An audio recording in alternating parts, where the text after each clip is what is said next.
In this demonstration, we're going to take a look at how to make use of namespaces within your code. Now again, thinking back on the textual content of what we covered on namespaces in this particular module, we said that we use namespaces to help avoid class name collisions and to help us have the ability to utilize class names in our code that might exist in other libraries.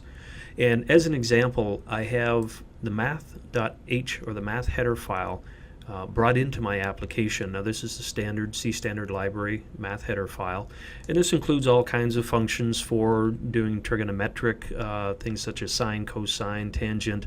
You can do raise things to the power of an exponent. You can call square root functions. You can deal with floor, ceiling, etc. All kinds of different mathematical functions here.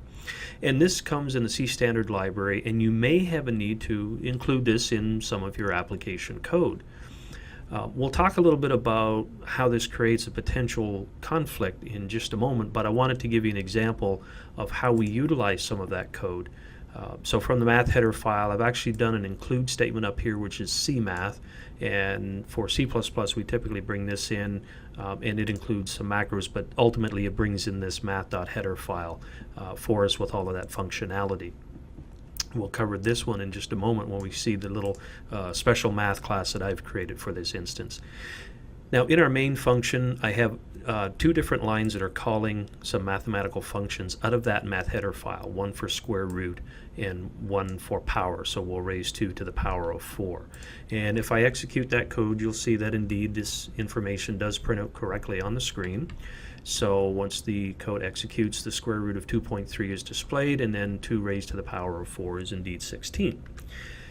Now, one of the reasons why I showed you that was to give you an idea of why we might want to create our own math class. And in this instance, if you've remember from back in your days of mathematics, anytime that we used a negative exponent on a power or call to a power function such as this, any value raised to a negative exponent is always going to give us a value of 0. And while mathematically that's true, that may not necessarily be exactly what it is that we're after. So instead what we want to do is we want to create our own class that kind of handles that situation for us. And in this case, I've done that with a math class that I've created myself. Now I've declared it as a static class, and the reason I've done this is because it's a utility class, so I don't want to have to create an instance of this class to instantiate it and create an object and deal with that. I simply want to be able to call the functions that exist in that class. So I've declared it static,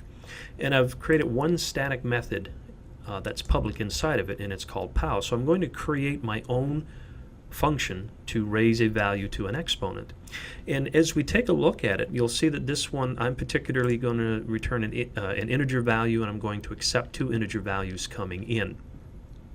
If we come into our C standard library header one and we do a quick search, and in this case we're looking for the pow function, we can see that this particular header file shows us that we have one that accepts doubles and returns doubles. And if we search a little bit further on, we can see that we have another overloaded one for float, etc., etc. So we can continue on to look at all of the overloads that are available in that header file. But the simple fact of the matter is that there isn't really one that's displaying integers. It will do some implicit data conversion if we pass integers in. But in my implementation of the math class, what I want to be able to do is I want to be able to check for a negative value because I don't want anybody passing it in.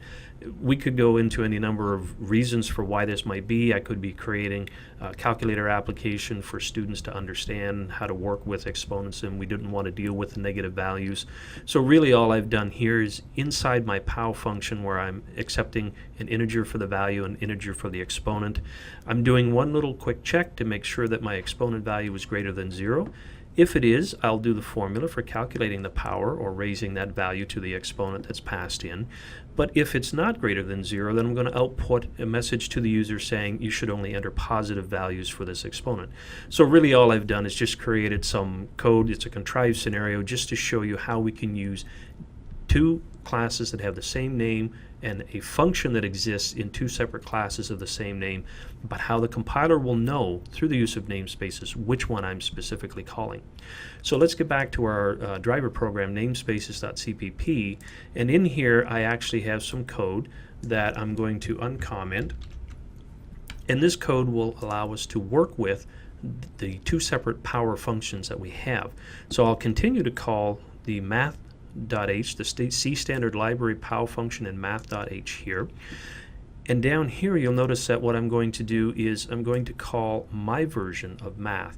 And how we tell the compiler which one we're working with is through the use of this namespace. So you'll notice in my math.header file I prefixed everything with a namespace and I gave it the namespace my math. So this is the designator for it. And within this code here I explicitly tell it I want to call the power function in my math namespace and the math class found within that namespace. And I'm going to pass these values in. So let's run this code and see what happens.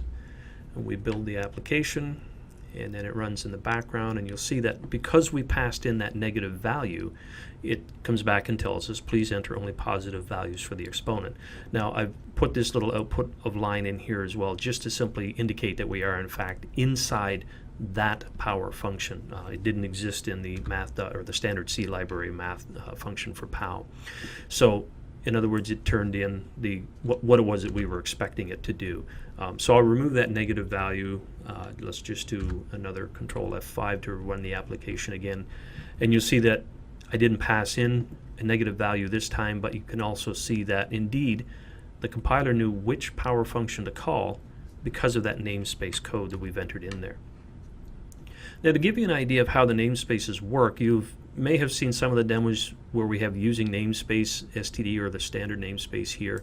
And one of the things that I can do is I can reduce the amount of code that I have to type if I were to be using this power function throughout my code a number of times by entering this using namespace my math at the top. And once I do that, I can actually eliminate the namespace down here in the code. And if I now compile and run this application, you should see the exact same results that happened before. All right, so we still called the right power function. The compiler still knew exactly how to call the power function, and a part of it was because it's prefixed with the class name here and then the power function, but also because we've introduced the using namespace statement up here as well. So this really helps to reduce the amount of code that we have to write. So it means we don't have to put my math and the resolution scope resolution operator math scope resolution operator POW. All right, so again, just a very quick and simple demo on namespaces, kind of the rationale behind why we might want to use them in an application, how to implement them within our math.header file simply by prefixing and surrounding everything with a namespace in the open close curly braces, and then how we can import or bring in that namespace so we can reduce the amount of code that we have to type in our application.